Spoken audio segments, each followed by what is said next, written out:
नमस्कार, मी Rohit Gaikwad, real estate प्रशिक्षक आणि लेखक. तुमचे पुन्हा एकदा स्वागत करतो नव्या कोऱ्या एपिसोडमध्ये. आजचे जे प्रमुख पाहुणे आहेत ते श्री राम चितळे सर आहेत, जे स्वतः एक civil engineer, project management consultant आहेत. मागच्या 15 वर्षापासून ते पॅन इंडिया सर्व्हिस देत आहेत. 60 पेक्षा जास्त प्रोजेक्ट त्यांनी ऑलरेडी डिलिव्हर्ड केलेले आहेत. 100 पेक्षा जास्त ब्रँडसोबत त्यांनी ऑलरेडी काम केलेलं आहे.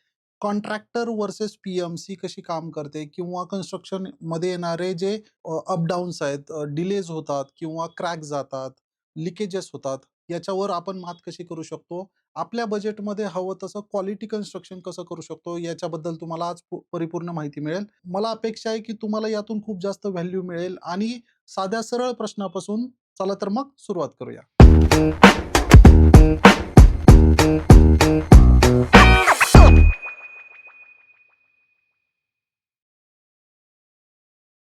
राम सर, तुमचे पुन्हा एकदा स्वागत आहे. आमच्या प्रेक्षकांना तुमची थोडक्यात ओळख करून द्या. सो माझं नाव रामेश्वर चितळे आहे, फाउंडर ऑफ आर्कॉनिक्स कन्सल्टंट. सो आम्ही 2016 मध्ये आर्कॉनिक्स कन्सल्टंट चालू केली. त्यापूर्वी माझा एक्सपिरियन्स 2010 पासून मी कन्स्ट्रक्शन फील्डमध्ये as a junior engineer join केलं होतं. माझं शिक्षण बी-ई सिव्हिल आहे, पी-जी-डी इन कन्स्ट्रक्शन मॅनेजमेंट. 2010 ते 2016 पर्यंत मी वेगवेगळ्या प्रोजेक्ट्सवर as an junior engineer to project manager लेव्हलपर्यंत काम केलेलं आहे. त्याच्यामध्ये इंडस्ट्रियल, रेसिडेन्शियल, कमर्शियल, हॉस्पिटल्स, वेगवेगळ्या टाइप्सचे प्रोजेक्ट्स केलेले आहेत. वेगवेगळ्या टेक्निक्समध्ये केलेले आहेत. 2016 पासून आम्ही आर्कॉनिक्स कन्सल्टंट फाउंड केली आणि 2016 नंतर ते आत्तापर्यंत आम्ही जवळ-जवळ 60 प्लस प्रोजेक्ट डिलिव्हर्ड केलेत आणि तेही मोठ्या स्केलचे केलेत. सो 2016 पासून पी-एम-सी चालू करण्याचं रिझन हे होतं, की जो काही जॉब एक्सपिरियन्स होता, तो माझा प्रोजेक्ट मॅनेजमेंट कन्सल्टन्सी सर्व्हिसेसमध्येच होता. वेगवेगळ्या प्रोजेक्टवर काम केल्यामुळे तो एक्सपिरियन्सही मिळाला होता किंवा तो एक्सपिरियन्स बिल्ड झाला होता. सो तो एक्सपिरियन्स कन्सिडर करूनच मी 2016 मध्ये प्रोजेक्ट मॅनेजमेंट कन्सल्टन्सी चालू केली. सो लोकांना म्हणजे कुठलाही कन्स्ट्रक्शन प्रोजेक्ट स्टार्ट करण्यापासून ते फिनिश करण्यापर्यंत सगळ्या प्रकारची मदत व्हावी म्हणून आम्ही प्रोजेक्ट मॅनेजमेंट कन्सल्टन्सी चालू केली. त्याच्यामध्ये आम्ही स्मॉल स्केल बंगलो प्रोजेक्टपासनं बिग स्केल टाउनशिप या सगळ्या टाइपच्या प्रोजेक्ट्समध्ये आम्ही कन्सल्टिंग करतो आणि क्लायंट्सना त्याच्यावर आम्ही एंड टू एंड सोल्युशन देतो. सो आर्किटेक्चरल प्लॅनिंग असेल, व्हेंडर ऑनबोर्डिंग असेल, different type of consultant onboarding असेल, त्यांच्या वर्क ऑर्डर प्रिपरेशन असेल, प्रोजेक्ट सँक्शनिंग अँड लायझनिंग असेल, त्याच्यानंतर प्रोजेक्ट बजेटिंग असेल. हे सगळे प्री कन्स्ट्रक्शनचे फॅक्टर प्लस ड्युरिंग कन्स्ट्रक्शनमध्ये एंड टू एंड एक्झिक्युशन म्हणजे सगळ्या टाइपचे quality checks, day to day planning, scheduling, material order, purchase हे सगळं बघतो आणि फायनल कंप्लीशनला आम्ही त्यांना ॲज बिल्ड ड्रॉइंग बनवून देऊन किंवा ॲज बिल्ड ड्रॉइंग कन्सल्टंटकडनं बनवून घेऊन वेगवेगळ्या टाइपच्या एन-ओ-सी घेऊन प्रोजेक्ट कंप्लीट करून देतो. So okay. हा आमचा एंड टू एंड सिनारिओ आहे. आमच्यासोबत आता पॅन इंडिया बरेच सारे क्लायंट जोडलेले आहेत आणि आम्ही आत्तापर्यंत जसं सांगितलं 60 प्लस प्रोजेक्ट सक्सेसफुली डिलिव्हर्ड केलेले आहेत. खूप छान. बेसिकली तुम्ही आता नाव घेतलं तुमच्या ब्रँडचं अर्कोनेस्ट. याच्या नावाच्या मागे काय स्टोरी आहे किंवा थॉट प्रोसेस काय होती? सो 2010 ते 2016 जॉबमधले असण्यापासनं आम्ही थर्ड पार्टी क्वांटिटी एस्टिमेशन करायचो. बरं. सो बेसिकली क्वांटिटी एस्टिमेशन हा प्रत्येक प्रोजेक्टसाठी खूप इम्पोर्टंट फॅक्टर आहे. बिकॉज जर तुम्हाला प्रोजेक्टची क्वांटिटी कळली, तर तुम्ही त्या प्रोजेक्टचं बजेट बनवू शकता आणि जर बजेट बनवलं, तर ते प्रोजेक्ट तुम्ही सक्सेसफुली डिलिव्हर्ड करू शकता. सो 2010 ते 2016 आम्ही वेगवेगळ्या प्रोजेक्ट्सच्या क्वांटिटी एक्झिक्यूट करायचो. आम्ही आर्किटेक्चरल ड्रॉइंग्सवरनं त्या क्वांटिटी सगळ्या फाइंड आउट करायचो आणि आर्किटेक्टला एक क्वांटिटी कॉस्टचं बजेट प्रिपेअर करून द्यायचं. So Arcon stand for architectural estimation and construction. So arc for architectural construction, con for construction and est for estimation. So great. That is the story behind Arconest. Okay.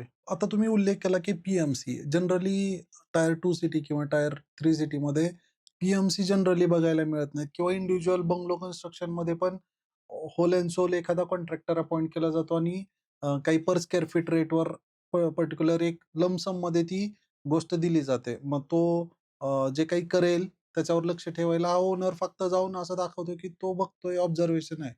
P-M-C basically concept काय आहे? एका सोप्या भाषेत जे एखाद्या विलेजला किंवा tyre 2 सिटीजच्या लोकांना पण कळेल या लँग्वेजमध्ये फॉर नॉन टेक्निकल पीपल. आणि एक्झॅक्टली कॉन्ट्रॅक्टर आणि पी मध्ये डिफरन्स काय? सो जनरली जे कोणी एंड युजर किंवा ज्यांना कुणाला प्रोजेक्ट डेव्हलप करायचा आहे, त्यांना सिव्हिलचं ॲज सच काही नॉलेज नसतंच. बरोबर. सो ते आयदर मार्केटमध्ये थोडा रिसर्च करून कॉन्ट्रॅक्टरकडनं कोट ऑर्डर करतात. हं. कॉन्ट्रॅक्टरने सांगितलेल्या टेक्निकल टर्म्सवर वगैरे जातात. तर पी-एम-सी घेण्यापूर्वी किंवा कॉन्ट्रॅक्टर घेण्यापूर्वी सगळ्यात महत्त्वाचं असतं, की आर्किटेक्ट ऑनबोर्ड करणं किंवा त्या प्रोजेक्टसाठी रिक्वायर्ड लागणारे कन्सल्टंट ऑनबोर्ड करणं, जेणेकरून प्रोजेक्ट फुल प्रूफ डिझाइन होईल. सो हं. टियर 2, टियर 3 सिटीत मोस्ट ऑफ हा मिसकन्सेप्ट आहे, की यासाठी सगळा होणारा खर्च खूप जास्त असतो. सो बरोबर. कदाचित आर्किटेक्ट ऑनबोर्ड केला जातो, पण बाकीचे कन्सल्टंट ऑनबोर्ड होत नाहीत. नंतर डायरेक्ट कॉन्ट्रॅक्टरला बोलून काम दिलं जातं.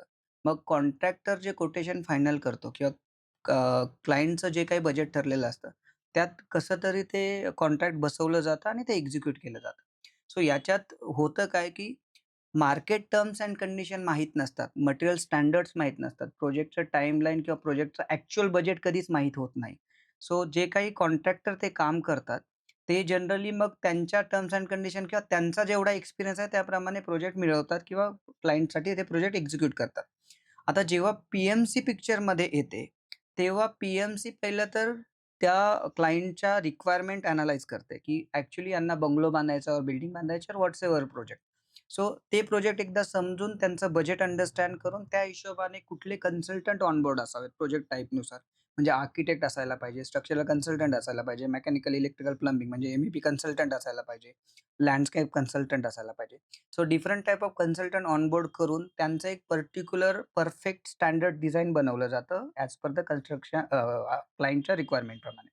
सो ह्या कन्सेप्टमध्ये पी-एम-सी काय हेल्प करते, की पी-एम-सी त्याच्या कन्सेप्ट अंडरस्टँडिंगपासनं म्हणजे त्याचा कन्सेप्ट अंडरस्टँड करणं, त्याप्रमाणे आर्किटेक्ट किंवा डिझायनरकडनं ड्रॉइंग करून घेणं, ते पूर्ण ड्रॉइंग बजेट फॉर्मॅटमध्ये आर्किटेक्ट आणि क्लायंटला एक्सप्लेन करणं, त्यानुसार जे काही मटेरियल स्टँडर्ड्स आहेत ते फ्रीज करून घेणं म्हणजे स्पेसिफिकेशन्स आपण त्याला म्हणतो आणि मग प्रोजेक्टचं मार्केटमध्ये कोटेशन कॉल करणं, ज्याला आपण टेंडर कॉल म्हणतो.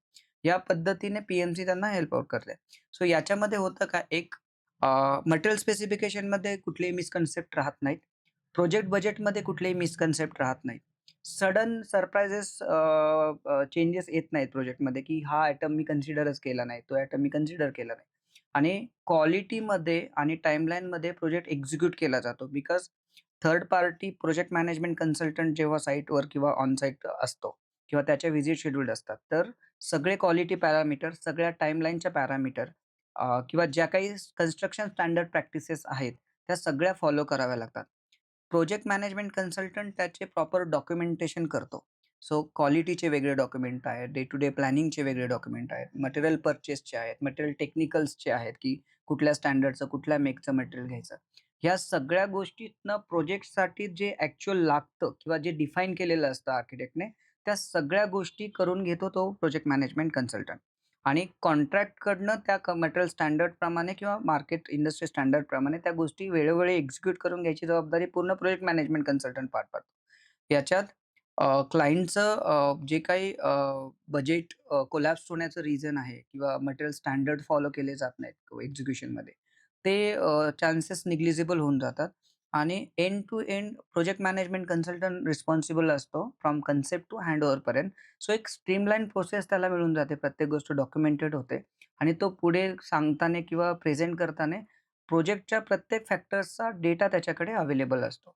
सो जर पी-एम-सी नसेल, तर कदाचित कॉन्ट्रॅक्टरने कोट केलेल्या किंवा कॉन्ट्रॅक्टरने त्याच्या एक्सपिरियन्सप्रमाणे पुट अप केलेल्या गोष्टी एक्झिक्यूट कराव्या लागतात. सडन सरप्राईज बजेटचे जे येतात, की आज हे नाहीये, हे कन्सिडर्ड नाही, याचे ॲडिशनल पैसे द्यावे लागतील. ड्रॉइंगमध्ये हे चेंज झालं, याचे ॲडिशनल पैसे द्यावे लागतील. किंवा मग तो काम करतो आणि मग ड्रॉइंग्समध्ये काहीतरी इश्यूज असतात किंवा ड्रॉइंग प्रॉपरली सुपर इम्पोज करून रेडी केलेल्या नसतात. तर मग त्याचं रिवर्क होतं. मग रिवर्कचं एंड कस्टमरलाच एंडला पे करावे लागतात. त्याच्यात कधी-कधी कॉन्ट्रॅक्टरचीही चुकी नसते किंवा मग त्याला ड्रॉइंग्स वेळेवर भेटत नाहीत. मग त्याच्यामुळे त्याचं काम डिले होतं. मग काम डिले झालं तर मार्केटमध्ये मटेरियलचे रेट बदलतात. मग त्याचा एक एक्स-वाय-झेड बजेट वर इम्पॅक्ट होतो. सो अशा अ, एन नंबर ऑफ थिंग्स आहेत, ज्या कॉमन लोकांना मार्केटमधल्या माहीत नसतात आणि पी-एम-सी त्यांना त्या गोष्टी अचीव्ह करण्यासाठी मदत करते. सो तुमचं जे काही प्रोजेक्ट आहे, पी-एम-सी असल्यामुळे क्वालिटीमध्ये एक्झिक्यूट होतं, ठरलेल्या बजेटमध्ये एक्झिक्यूट होतं आणि ठरलेल्या वेळेत कंप्लीट होतं. सो म्हणजे आम्ही पी-एम-सी म्हणून जनरली लोकांना सजेस्ट करतो, की तुम्ही प्रोजेक्ट मॅनेजमेंट कन्सल्टन्सी घेतली, तर तुम्हाला सिंगल पॉइंट ऑफ कॉन्टॅक्ट किंवा तुमच्या प्रोजेक्टचा रिस्पॉन्सिबल पर्सन हा फक्त पी-एम-सी कन्सल्टंटच असतो. So P-M-C consultant contractor call करतो, पी-एम-सी कन्सल्टंट आर्किटेक्ट ऑनबोर्ड करतो, बाकीचे कन्सल्टंट ऑनबोर्ड करतो आणि ठरलेल्या वेळेत, ठरलेल्या बजेटमध्ये त्यांना प्रोजेक्ट हँडओव्हर करतो. पण आता याची स्केल काय असली पाहिजे? आता मी मोठ्या बिल्डर्स किंवा मल्टी स्टोरी अपार्टमेंटमध्ये हे फिजिबल समजतोय, की हे गरजेचं आहे. कारण एक व्यक्ती बिल्डर असतो, त्याच्याकडे नंबर ऑफ रिस्पॉन्सिबिलिटी आहे, सेल्स, मार्केटिंग. आणि एखाद्याचं घर छोटं असेल, तर पी-एम-सी इन्व्हॉल्व्ड होतात का? किंवा एलिजिबिलिटी क्रायटेरिया काय आहे पी-एम-सी अपॉइंट करण्याचा? हे प्रोजेक्टच्या क्वांटमवर किंवा साईजवर डिपेंड नाही आहे. सो आपल्याला प्रोजेक्टबद्दल किंवा आपल्या स्वतःच्या प्रोजेक्ट्सला कसं ट्रीट करायचं किंवा आपण त्याच्याबद्दल काय इमॅजिन केलंय हे फार इम्पोर्टंट आहे. सो छोट्या बंगलोपासनं मोठ्या टाउनशिपपर्यंत सगळ्यांना पी-एम-सीची गरज आहे. म्हणजे कुणीतरी थर्ड पार्टी कन्सल्टंट त्या प्रोजेक्टचं ऑडिट करतोय, क्वालिटी ऑडिट म्हणा किंवा बजेट ऑडिट म्हणा किंवा डे टू डे प्लॅनिंग करतोय. तर त्याचा नक्कीच छोट्या प्रोजेक्टवर आणि मोठ्या प्रोजेक्टवर दोन्ही छान म्हणजे व्यवस्थित इम्पॅक्ट पडतो. सो आत्ता आमच्याकडे आम्ही बंगलोज पी-एम-सी खूप करतो. म्हणजे बंगलोज एक जे ज्यांचे बंगलोज आहेत, छोटे असेल किंवा मोठे लक्झरियस बंगलो असेल, तर सगळे ते पी-एम-सी अपॉइंट करतात. पी-एम-सी अपॉइंट केल्यामुळे त्यांना एक ॲश्युरन्स राहतो, की माझं सगळं प्रोजेक्ट जे काही एंटायर प्रोजेक्ट आहे, ते व्यवस्थित रित्या एक्झिक्यूट होईल. सो बंगलोजमध्ये जर कमर्शियल फॅक्टर बघितला तर थोडा इम्पॅक्ट राहतो. बट जर तुम्ही त्याची आउटपुट बघितलं किंवा ऑन टाईम डिलिव्हरी किंवा कॉस्ट इम्पॅक्ट बघितला, तर ओव्हरऑल पी-एम-सी नसताना जे मिसकन्सेप्ट बजेट फेल्युअर किंवा क्वालिटी इश्यूज येतात, ते कन्सिडर केले तर पी-एम-सीची कॉस्ट त्या प्रोजेक्टसाठी निग्लिजिबलच होते. मोठ्या टाउनशिपमध्ये डेफिनेटली थोडंसं एक्झिक्युशन क्रायटेरिया वेगळा असतो. कारण मोठ्या प्रोजेक्ट्सला नंबर ऑफ लोकांची गरज असते एक्झिक्युशनमध्ये. तर तिकडे तो इम्पॅक्ट तुम्हाला वर्क एक्झिक्युशन, क्वालिटी आणि डिलिव्हरीमध्ये जाणवतो. छोट्या बंगल्याला एक बजेट कन्स्ट्रेंट असतो. त्याच्यात जनरली लोकं मग व्हिजिट बेसिसवर प्रोजेक्ट मॅनेजमेंट कन्सल्टंट घेतात किंवा एक ठरलेल्या टाईमलाईनप्रमाणे वर्कआउट करतात. बट हां, डेफिनेटली तुम्हाला बंगलोज किंवा कुठल्याही टाइपचा कन्स्ट्रक्शन प्रोजेक्ट करत असाल आणि तुमचं ते ड्रीम असेल किंवा तुम्ही एक्झिक्यूट करून पुढे काहीतरी करणार असाल, तर मी म्हणेल नक्कीच तुम्ही प्रोजेक्ट मॅनेजमेंट कन्सल्टंट हायर करावा. कॉस्ट इम्पॅक्ट ॲज सच नाहीये, बट क्वालिटी डिलिव्हरी आणि कॉस्ट इम्पॅक्ट जो पी-एम-सीमुळे होऊ शकतो किंवा सेव्ह होऊ शकतो, तो खूप मोठा. ओके. माझं नेक्स्ट क्वेशन हाच आहे. बेसिकली तुम्ही एक लेयर आणखी ॲड करायला लावताय त्या प्रोसेसमध्ये. हो. तर मग ॲडिशनल चार्जेस त्याचे वाढतील. मग कोणी जनरली जे कॉस्ट इफेक्टिव्ह सर्व्हिसेस बघताय किंवा त्याचं बजेट लिमिटेशन आहे, रिस्ट्रिक्टेड बजेट आहे. तर तो व्यक्ती पी-एम-सीकडे कसा जाऊ शकेल? म्हणजे ईदर ऑर कॉन्ट्रॅक्टरची जी कॉस्ट आहे ती कमी होऊन ती न्यूट्रल झाली पाहिजे, जेणेकरून पी-एम-सीचं जे काही चार्जेस असतील ते तो एंड युजर पे करू शकेल. समजा आपण असं पकडूया तात्पुरतं, की माझं बजेट ₹1,00,00,000 आहे आणि मी ऑलरेडी कॉन्ट्रॅक्टर सोबत काहीतरी टर्म्स साइन केलेले आहेत. आता तिथं पी-एम-सी आणायची आणि ती एक्झिक्यूट करायची, तर मग काहीतरी सॅक्रिफाईस करणं गरजेचं आहे किंवा अशामध्ये पी-एम-सी कॉस्टवर कशी काम करते? डेफिनेटली एक लेयर ॲड होतो. बट मी हे विथ एक्झाम्पल तुम्हाला सांगतो. सो जो काही लेयर ॲड होतो, तो त्या प्रोजेक्टसाठी ॲड होतो. तो एक प्रोफेशनल लेयर आहे. सो कॉन्ट्रॅक्टरला ज्यावेळेस तुम्ही सपोज 1,00,00,000ला काम देताय. सो ते 1,00,00,000चं व्हॅलिडेशन कोण करणार आहे? कॉन्ट्रॅक्टर स्वतः करणार आहे. कोणी थर्ड पार्टी करणार नाही. आर्किटेक्ट किंवा कन्सल्टंट जे काही इन्व्हॉल्व्ड असतात, ते पर्टिक्युलरली डिझाइन ड्रॉइंगसाठी असतात. एक्झिक्युशनसाठी नसतात. मी म्हणजे आमच्या फील्डमध्ये म्हणतो, की प्रोजेक्ट मॅनेजमेंटची cost project management consultant hire केल्यानंतर कधीच प्रोजेक्टला इम्पॅक्ट करत नाही. ती कन्सल्टेशन फीज च्या कितीतरी टाईम सेव्हिंग आहे. रिझन बिंग एक क्वालिटी जी काही कामाची व्हायला हवी ती फार इम्पोर्टंट आहे. आपण 1,00,00,000 इन्व्हेस्ट करतोय आणि ती क्वालिटीच मिळाली नाही, तर काय? Second cost. आज माझं बजेट 1,00,00,000 आहे. पण मला प्रोजेक्ट हँडओव्हर होता 1,25,00,000 द्यावे लागले. तर ते 25,00,000 ची कॉस्ट आली कुठून? ती कशी आली? किंवा डे टू डे आपल्याला जे अपडेट व्हायला हवं होतं, की ह्या कॉस्ट एस्केलेशन होतायत. आम्हाला त्याचं अप्रूव्हल द्या. किंवा हे कॉस्ट एस्केलेशन का झाले, की डिझाइनमध्ये काही चेंजेस झाले किंवा नवीन मटेरियल इम्पोर्ट झालं किंवा काहीतरी नवीन काहीतरी आलंय प्रोजेक्टमध्ये. तसं नसतं. Third thing time. जर माझं 1,00,00,000चं प्रोजेक्ट आणि 1च वर्षाचा टाईम पिरियड आहे आणि माझा कॉन्ट्रॅक्टर बिल वेळेवर घेतोय, पण काम वेळेवर देतच नाहीये. मी 1,00,00,000चं प्रोजेक्ट 2-2.5 वर्ष चालवतोय, तर ते मला परवडणारं नाहीये. प्रत्येक गोष्टीला एक डिझायर्ड टाईमलाईन असते. सो पी-एम-सी तुमच्या या तिन्ही गोष्टीत मदत करते आणि मिनिमम फॅक्टर बघितला तर पी-एम-सीचं कॉस्ट सेव्हिंग हे 3x असतं. म्हणजे सपोज आज आमची फी जर X असेल, तर तुमचं 3x सेव्हिंग असतं in terms of the cost, quality end delivery. Example जे मी तुम्हाला म्हणतोय, की रिसेंटली आमच्याकडे एक केस आली प्रोजेक्ट मॅनेजमेंटसाठी. सो क्लायंटने बंगलोसाठी प्लॉट पर्चेस केला खूप रेप्युटेड अशा सोसायटीमध्ये. बाणेरमधलीच केस आहे. त्याने रेप्युटेड अशा कॉन्ट्रॅक्टरला ऑनबोर्ड केलं. आता कॉन्ट्रॅक्टर रेप्युटेड म्हणाल तर म्हणजे माझ्या दृष्टीने किंवा प्रोजेक्ट मॅनेजमेंट कन्सल्टंटच्या हिशोबाने रेप्युटेड किंवा प्रोफेशनल कॉन्ट्रॅक्टरची व्याख्या खूप वेगळी आहे. आजकाल लोकं Instagram म्हणा किंवा ॲडव्हर्टाइजमेंट बघून कॉन्ट्रॅक्टर ऑनबोर्ड करतात. तर त्यांनी अशीच एक ॲडव्हर्टाइजमेंट बघून जो कोणी मार्केटमध्ये क्लेम करतोय, की आम्ही 100 बंगले करतोय, 200 बंगलो करतोय किंवा माझ्या शेजारी त्याचं काम चालू आहे. त्याची क्वालिटी न बघता आर्किटेक्ट थ्रू त्यांना अपॉइंट केलं. झालं असं, की ओव्हरऑल प्रोजेक्टचं जे काही बजेट होतं, ते साधारण 1.5 करोड होतं.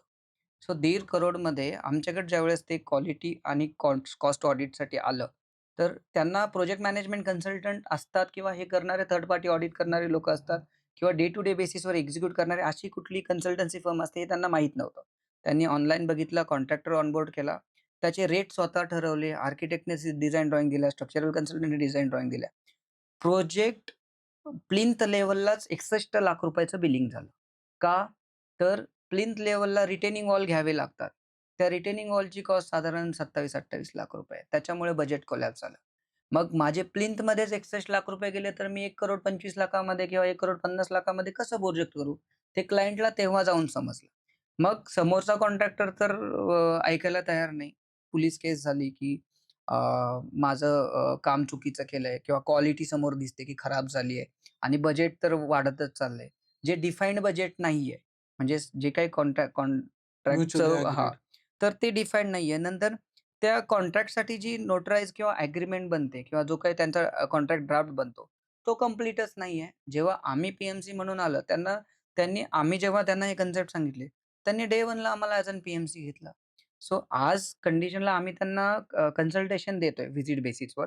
बट त्याच्यामुळे त्यांचं एक झालं, की आम्ही त्यांच्या झालेल्या कामाचं एनालिसिस केलं. त्याचे क्वालिटी ऑडिट केले, त्याचे कॉस्ट ऑडिट केले. ते समोरच्या कॉन्ट्रॅक्टरला आम्ही समजावून सांगितले. त्यांना काही गोष्टी ॲग्री नव्हत्या कारण क्लायंट एंडने पण काही व्यवस्थित गोष्टीत आलेल्या नव्हत्या. तो दोघांनाही म्युच्युअली बसून ते सॉर्ट आउट केलं आणि मग त्याची एन-ओ-सी घेऊन आम्ही नेक्स्ट व्हेंडर आमच्या थ्रू अपॉइंट करून ते काम करून घेतलं. सो याच्यामध्ये गेली 3-4 महिन्यात जो क्लायंटला मेंटल टॉर्चर झालाय. कारण कॉन्ट्रॅक्टर किंवा मार्केटमध्ये कंपन्यांना त्यांची लीगल टीम असते या सगळ्या गोष्टी करायला. बट मी जर एंड यूजर आहे, तर मी 2-3 वर्ष त्या प्लॉटमध्ये 60-65 लाख रुपये टाकून लीगल गोष्टींसाठी वेट नाही नाही करू करू शकत. मला शकत. त्यातनं बाहेर येणं आणि मला प्रॉपर एक्झिक्यूट करणं फार गरजेचं असतं. तर त्यांनी आता आमची फुल टाईम पी-एम-सी घेतली आहे, की त्यांना इथनं पुढे ह्या चुका करायच्या नाहीत. तर इथनं आता आम्ही या कॉन्ट्रॅक्टरला कॉन्ट्रॅक्ट्स ॲग्रीमेंट आणि लीगल टर्म्सनुसार बाहेर काढल्यानंतर त्याच्या पेमेंट टर्म्स कंप्लीट करून घेतल्या. त्याच्याकडनं प्रॉपर एन-ओ-सी घेतली आणि आता आम्ही त्यांना नेक्स्ट कॉन्ट्रॅक्टर अपॉइंट करून दिलाय, की ज्याच्या पूर्ण कॉन्ट्रॅक्ट ड्राफ्ट आम्ही बनवलाय. तो आम्ही व्हॅलिडेट करून घेतला क्लायंटकडनं, लीगल ॲडवायझरकडनं आणि जो कोणी आत्ता ते काम कॉन्ट्रॅक्टर करणार आहे त्याच्याकडनं. त्या सगळ्या टर्म्स एंड कंडिशन त्यांना पटल्यानंतर आम्ही त्याचं बजेट करून ते सगळं फाईल करून तो एंटायर कॉन्ट्रॅक्ट आम्ही फ्रीज केला. बट आता जे 60-61 लाख रुपये गेलेत, ते तर परत येणार नाहीत. कारण आमच्या ऑडिटनुसार 30 लाखाचं तर त्यात ते काम झालंच नाहीये किंवा ज्या कामाचं तेवढं व्हॅल्युएशनच नाहीये. ते तुम्ही देऊन बसलात आणि ते तुम्ही म्युच्युअली ॲग्री केले. सो हं. आम्ही तिथे रेटला कुठेही ऑब्जेक्ट नाही केलं. बट हां, डेफिनेटली क्वालिटी पॅरामीटरवर आणि जे काही काम झालंय त्या कॉस्ट पॅरामीटरवर आम्ही ते टेंडर क्लोज केलं. सो इथे त्यांचा फायदा झाला. हेच सपोज एंटायर 1-1.5 वर्षाच्या पिरियडमध्ये पी-एम-सीची फी याच्या 10% पण आली नसती. बट त्याच्या अगेन्स्ट 30 लॅक्स त्यांचे वाचले असते. सो हं. एकदम सिंपल कन्सेप्ट आहे, की तुम्हाला जर मार्केट सिनारिओ माहीत नसेल, तुम्ही प्रोजेक्ट बिनधास्त करा. बट तुम्हाला कन्स्ट्रक्शनसाठी काय लागतं आणि काय नाही, हे जर तुम्ही कुठलीतरी थर्ड पार्टी आमच्यासारख्या कन्सल्टंट व्यतिरिक्त डायरेक्ट कॉन्ट्रॅक्टरवर डिपेंड असाल, तर साहजिक तुम्हाला तुमचा प्रोजेक्ट एकतर क्वालिटीमध्ये, डिलिव्हरीमध्ये किंवा कॉस्टमध्ये तिन्ही पॅरामीटरमध्ये कुठेतरी फेल होईल. सो प्रोजेक्ट मॅनेजमेंट कन्सल्टन्सी गरजेची आहे. लोकांना ते आता अवेअरनेस येतंय. बंगलोजवाले म्हणजे आमचे yearly n number of projects असतात. आम्ही वेगवेगळ्या पॅरामीटर्स जसं मी quality, cost and delivery. So the contract drafts जे काही प्री कन्स्ट्रक्शन फेजला असतात. तर वेगवेगळ्या फेजला आम्ही as a project management consultant म्हणून इन्व्हॉल्व्ड असतो आणि त्याच्यानंतर मग आम्ही फुल टाईम एक्झिक्युशनमध्ये पण इन्व्हॉल्व्ड असतो. ओके. आता मागचं जे उदाहरण दिलं बानरचं तुम्ही हं, त्यालाच पकडून माझा एक क्वेशन आहे, की जनरली लोकांची सवय कशी असते, की घर हे आयुष्यात एकदा बनतं आणि त्याचा बरोबर. संबंध त्या लोकांचा कधी जाऊन बिल्डरच्या केसमध्ये चला मल्टिपल प्रोजेक्ट झालेले आहेत, त्याला त्याची आयडिया असते.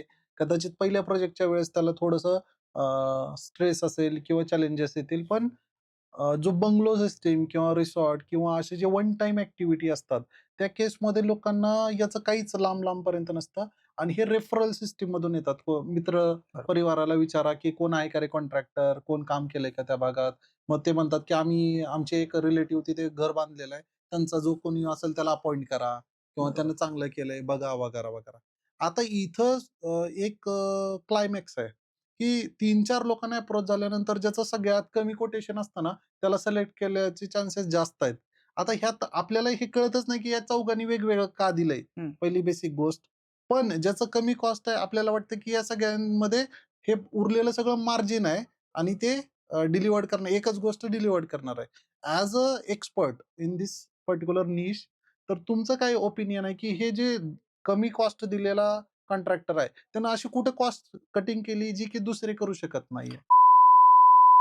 Wait. If you are investor or industrialist looking for clear title agriculture or industrial plot across Pune, Mumbai and Konkan region, then do contact us for verified legally clear land parcels.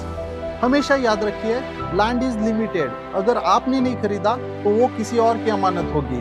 अगर आपको अपनी land बेचनी है या खरीदनी है तो description box end comment में लिंक दी है, उस पर क्लिक कीजिए, फॉर्म सबमिट कीजिए, हमारी टीम आपको कॉन्टैक्ट करेगी.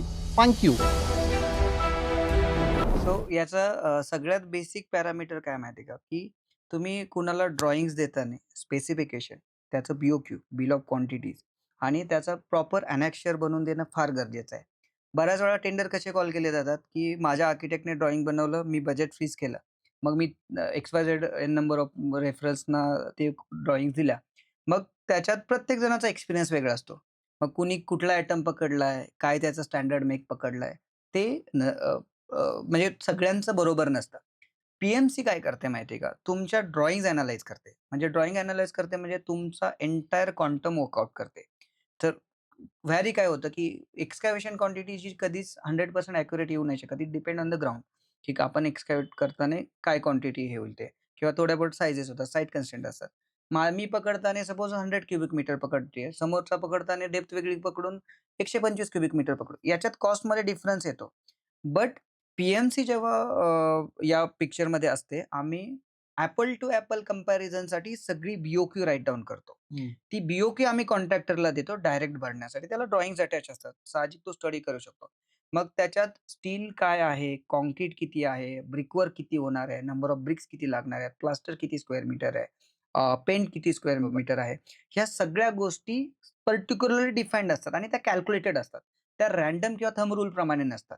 त्यामुळे ज्यावेळेस मी कोट करतोय, तर मला पेंटचे स्पेसिफिकेशन लिहून कोट केलेलं असतं मी, की या टाइपचा पेंट इतक्या-इतक्या लेयरमध्ये प्रायमर असा, पेंट असा, इंटरनल असा, एक्सटर्नल असा. सो कोट करणारा माणूस मग ते पूर्ण स्पेसिफिकेशन वाचून कोट करतो. हां, त्या केसमध्ये सपोज आपण 4 कोटेशन मागवले, तर असं कधीच होणार नाही का एकदम लोअरवाला एकदम लोअर साइडला आहे आणि हायरवाला एकदम हायर साइडला आहे. ते कुठेतरी नियर बाय असतील. पी अगेन मग त्याच्यानंतर ते अॅनलाईज करते. मग त्यातला बेस्ट कॉन्ट्रॅक्टर कुठला आहे, त्याच्या साइट कुठल्या, त्या हं. व्हिजिट करते आणि मग त्याला ऑनबोर्ड करते. आता जो मार्केटचा सिनारिओ आहे, की 3-4 कोटेशन मागवा, लोअरवाल्याला द्या. लोअरवाल्याने कधी प्रॉपर वर्किंग केलेलंच नसतं हं. किंवा एखादी क्वांटिटी कमी लावून तो जर कोट करत असेल किंवा एखादी कॉस्ट कमी लावून तो जर कोट करत असेल आणि मग तुम्हाला प्रोजेक्ट चालू झाल्यानंतर कळतं, की आपण लोअरवाल्याला दिले, पण आता याचं क्लोजिंगचं हायरवाल्यापेक्षा जास्त आहे. तर हा सिनारिओ पी असल्यानंतर येत नाही. ज्या काही कॉस्ट आणि क्वांटिटी फॅक्टर असतात, त्या स्टँडर्ड बजेटला डे 1 लाच फ्रीज असतात. कन्सिडरिंग सगळ्या ड्रॉइंग्स स्टडी केलेल्या असतात. सगळ्या ड्रॉइंग्स क्वांटिटी फॉर्मॅटमध्ये इव्हॅल्युएट केलेल्या असतात.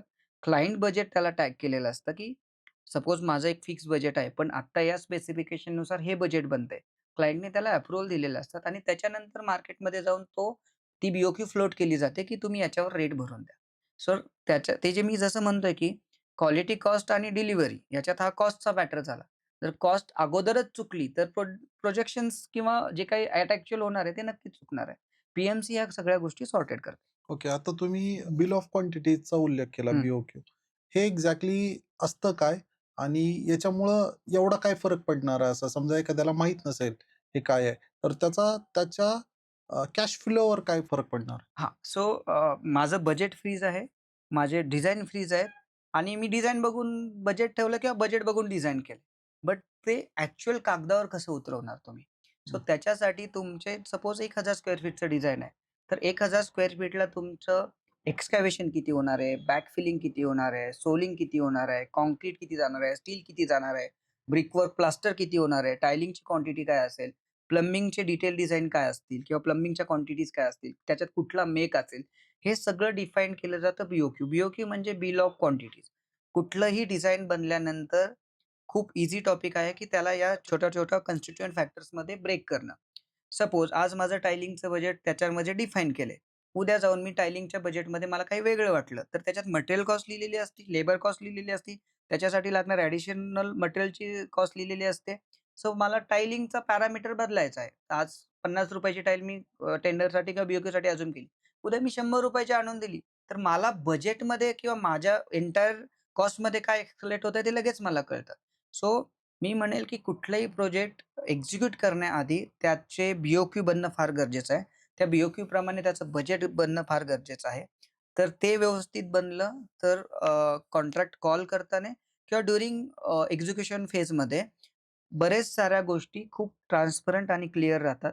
उद्या एखादा आयटम एक्झिक्यूट झाला किंवा नाही झाला, तर तो ईझी टू कॅल्क्युलेशनसाठी असतो, की हा आयटम एक्झिक्यूट झाला, तर त्याची क्वांटिटी प्री बजेटला किंवा बी-ओ-क्यूला 100 स्क्वेअर फीट होती. आता ती वाढून 110 झाली. तर 10 स्क्वेअर फीट शोधणं फार सोपं असतं. पण अचानक 110 कुठून आलं हे शोधणं फार अवघड असतं. त्यामुळं बी-ओ-क्यू हा बजेटचा बॅकबोन म्हणेल मी. तो असं म्हणजे बी-ओ-क्यू हा प्रोजेक्टचा बॅकबोन म्हणेन मी. तो असणं फार गरजेचं आहे. फॉर एक्झाम्पल आता समजा बी-ओ-क्यू घेतलं, सगळं घेतलं आणि कॅश फ्लो माझं काय म्हणणं होतं, की समजा एखाद्याचं बजेट आहे ₹2,00,00,000 हं.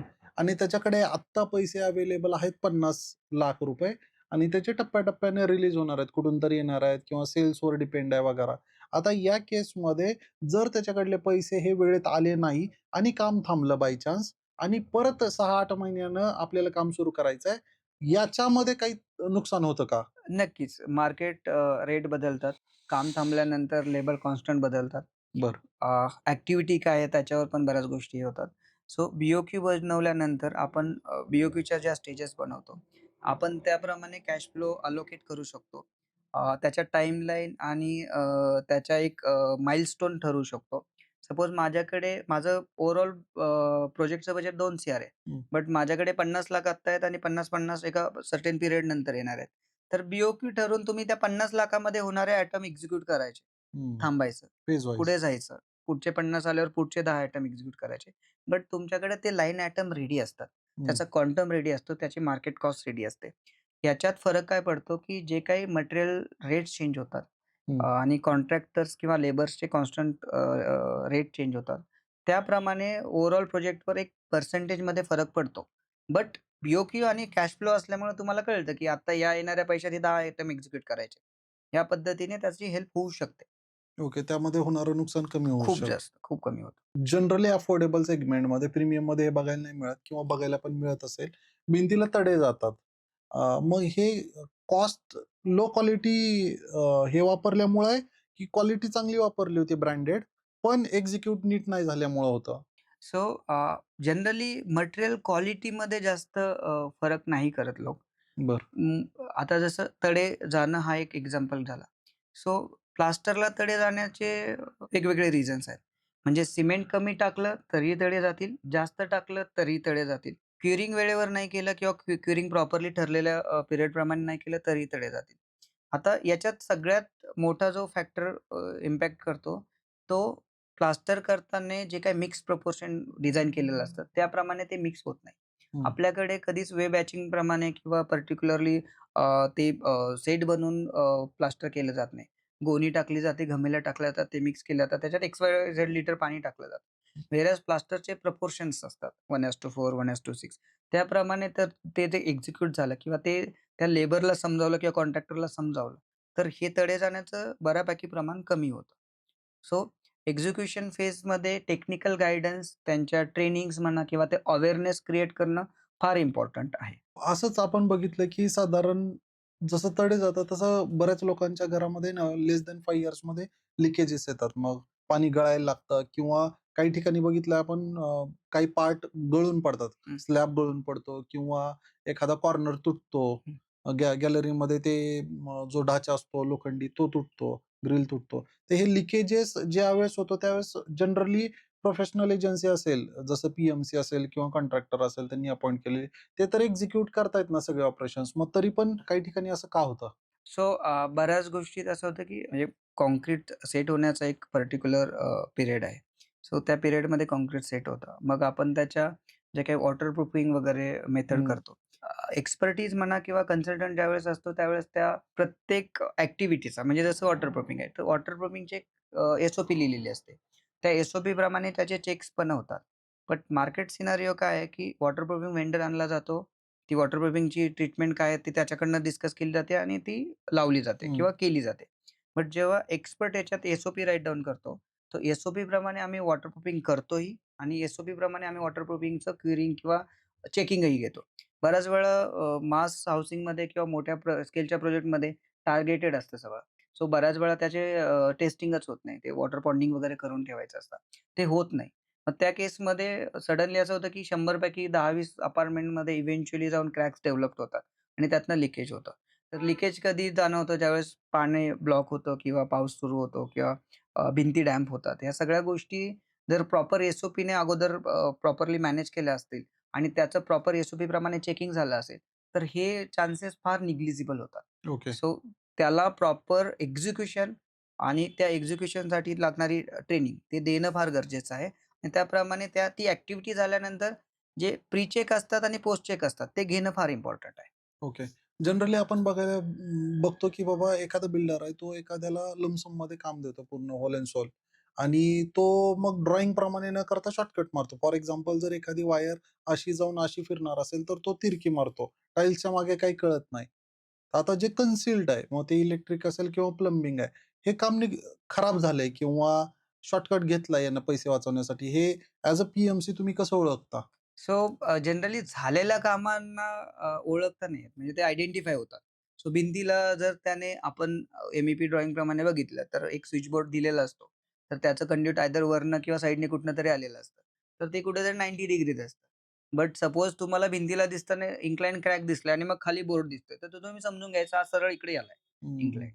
सो झाल्यानंतर याला ट्रीट करणं एक फार वेगळा कन्सेप्ट आहे किंवा वेगळी गोष्ट आहे. जेव्हा पी-एम-सी ऑन बोर्ड असते ड्युरिंग कन्स्ट्रक्शनला, तर सगळ्या एम-ई-पी ड्रॉइंगचे मार्किंग क्रॉस व्हेरिफाय होतात. ते marking cross verify site team करते, पी-एम-सी टीम करते आणि मग जी डिझाइन अथॉरिटी आहे, जसं इलेक्ट्रिकल पॉइंट आहे, तर electrical point MEP consultant check करतात. तर त्यांना ते चेकिंग जाऊन रेकॉर्ड केलं जातं. जर आम्ही किंवा साइट कन्स्ट्रेंट प्रमाणे त्या बोर्डमध्ये, स्विच सॉकेटमध्ये काही चेंजेस करायचे असतील, तर ते चेंजेस रेकॉर्ड केले जातात आणि ते ॲज बिल्ट ड्रॉइंगमध्ये सबमिट केले जातात, अपडेट केले जातात. हं. आणि म्हणजे कसं होतं, की जसं इलेक्ट्रिकल झालं, तसं प्लंबिंगचंही होऊ शकतं. उद्या समजा तुम्ही काही करायला गेले, तर तुमचा इलेक्ट्रिकल पाईप लीक होतो किंवा प्लंबिंग पाईपमध्ये तुटतो. तुम्ही हो. तुटतो. तर ते तसं होत नाही. आम्ही जनरली हे डॉक्युमेंट्स ज्यावेळेस बनवतो ॲज बिल्डचं, त्यावेळेस ते आम्ही बिल्डरांना किंवा क्लायंटला सजेस्ट करतो, की जे ॲज बिल्डचे ड्रॉइंग आहेत, ते तुम्ही क्लायंटला सबमिट करा. जेणेकरून आज या हॉलमध्ये सपोज 4 ठिकाणी स्विच सॉकेट आहेत, तर त्याचं कंड्युटिंग कुठनं पास आउट झालंय, ते त्यांना कळतं आणि तिथे ड्रिल होत नाही किंवा इंटिरियरमध्ये ते खूप कामाला येतं. बेसिकली आपण सारखं ऐकतो आर्किटेक्टकडून की फिजिबिलिटी रिपोर्ट आहे का? किंवा माझंही लँडमध्ये डील करताना ते बिल्डर ओरिएंटेड असेल, तर ते एफ-एस-आय कॅल्क्युलेशन किंवा फिजिबिलिटी रिपोर्ट मागवतात. आता फिजिबिलिटी रिपोर्ट असतो काय? म्हणजे हा आपल्याला माहिती आहे की तो एक समरी असतो, त्याच्यात किती बांधकाम मिळणार आहे. पी-एम-सीच्या दृष्टिकोनातून तो किती इम्पोर्टंट आहे आणि त्याचं महत्त्व काय आहे तुमच्या दृष्टीने? सो कुठलेही प्रोजेक्ट किंवा प्रपोजल रेडी होण्यासाठी सगळ्यात आधी जो रिपोर्ट बनतो, तो फिजिबिलिटी रिपोर्ट असतो. सो फिजिबिलिटी रिपोर्टमध्ये तुम्हाला कळतं, की काय बांधकाम मिळणार आहे. काय लीगल टर्म्सप्रमाणे किती एफ-एस आहे, त्याच्यावर पेड किती आहे, टी-डी-आर किती आहे, ॲन्सिलरी किती आहे. त्याप्रमाणे तुम्ही मॅक्सिमम कन्झम्पशन किती करू शकता. म्हणजे त्या प्लॉट पोटेन्शियल्स किती आहेत ते कळतं. सो पी-एम-सी याच्यात कशी हेल्प करू शकते, की आर्किटेक्ट तो फिजिबिलिटी रिपोर्ट बनवतात. लायझनिंग आर्किटेक्ट यू-डी-सी-पी-आर प्रमाणे किंवा जी काही रिक्वायर्ड बॅकएंड लीगल प्रोसिजर आहे त्याप्रमाणे त्या सगळ्या फिजिबिलिटी रिपोर्ट बनवतात. पी-एम-सी तो क्रॉस व्हॅलिडेट करते. बऱ्याच वेळा मोठ्या रिडेव्हलपमेंट प्रोजेक्ट्स मिळवण्यासाठी फिजिबिलिटी रिपोर्टच्या फिगर मॅनेज केल्या जातात. बरं. बट ॲक्चुअल जेव्हा ते प्रोजेक्ट्स एक्झिक्यूट होण्यासाठी येतात, मग तेव्हा त्या फिगर ॲक्चुअल ओपन केल्या जातात. पी-एम-सी या केसमध्ये जे काही प्रपोज्ड फिजिबिलिटी रिपोर्ट आहे, तो क्रॉस व्हेरिफाय करते, आमच्या ट्रस्टेड सोर्सकडनं. ओके. त्याच्यात थोडीफार डिस्क्रिपन्सी असू शकते, बट मोठा गॅप नसतो कधी. हं, हं, तर मग त्यातनं फिजिबिलिटी रिपोर्ट दिलेला बरोबर आहे की चुकीचा आहे, हं. हे पी-एम-सी तुम्हाला ॲश्युअर करू शकते. ओके. आता आपण बघू शकतो, की जनरली रिडेव्हलपमेंटची एक लाट आलेली आहे. हं, पुणे असेल, मुंबई असेल, सेल्फ रिडेव्हलपमेंटबद्दल लोकं बोलताय. आता पगडी सिस्टीम मुंबईमध्ये हं, हटवली, तर खूप साऱ्या हं. रिडेव्हलपमेंटला किंवा कन्व्हिन्स डेटबद्दल झालं. आता एवढ्या सगळ्या रिडेव्हलपमेंटच्या ऑफर येत असताना, जनरली माझ्या नजरेत तरी मी आता बऱ्याच सोसायटीचे अपॉइंटेड आर्किटेक्ट असतील किंवा तिथं पी-एम-सीला नाही बघितलं. याचं पहिलं रिझन काय?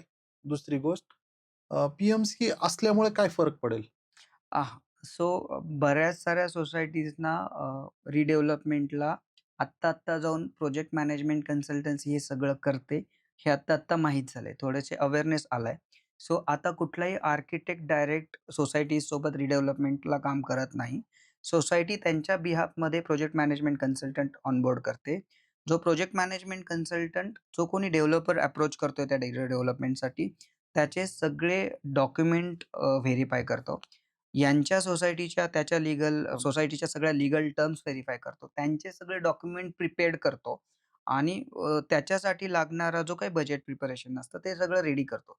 सो या केसमध्ये प्रोजेक्ट मॅनेजमेंट कन्सल्टंट अंडर त्याची लीगल टीम असते आणि त्याची अकाउंट टीम असते म्हणजे सी वगैरे असतात.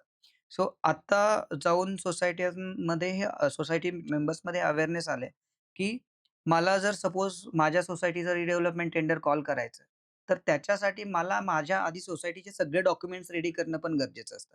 मी नुसता डेव्हलपर ऑनबोर्ड करून घेणं गरजेचं नसतं. नंतर मला माझ्या सोसायटीला जो काही आर्किटेक्ट किंवा बिल्डरने प्रपोज फिजिबिलिटी दिलाय, त्याप्रमाणे आम्हाला जे काही वाढून मिळालंय किंवा जे काही आम्हाला त्यांनी प्रपोजल दिलंय, ते खरंच व्हॅलिडेट आहे की नाही किंवा याच्यापेक्षा जास्त मिळतंय, कमी मिळतंय, त्याच्यामध्ये सगळ्या अमेनिटीज, पार्किंग वगैरे प्रॉपरली टाकलेल्या आहेत की नाही, ह्या क्रॉस चेक करायचं काम सगळं पी करते.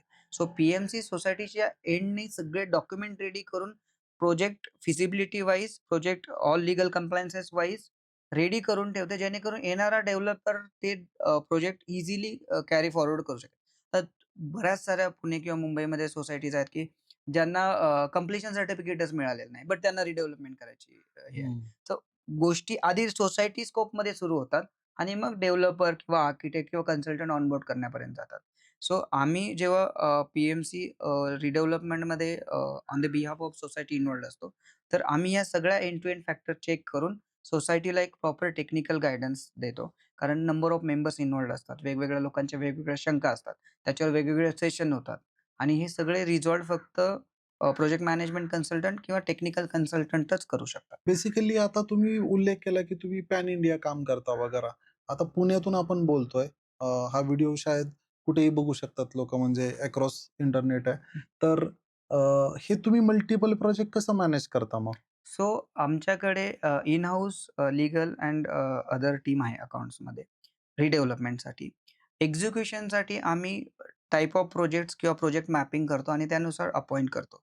अ, आम्ही आता 30 प्लस मेंबर आहोत. आम्ही चांगले प्रोजेक्ट आता डिलिव्हर्ड करतोय. म्हणजे एक्झिक्यूट करतोय. बट प्रोजेक्ट इन झाल्यानंतर आम्ही आम्ही एक्झिक्युशन फिजिबिलिटी आधी स्वतःसाठी क्रॉस व्हेरिफाय करतो आणि मग आम्ही समोर एक प्रपोजल ठेवतो. Entire project start to finish कसा करायचा. तो जर अप्रोच किंवा अप्रूव्ह झाला, तर मग आम्ही आमची टीम त्या हिशोबाने डेव्हलप करतो.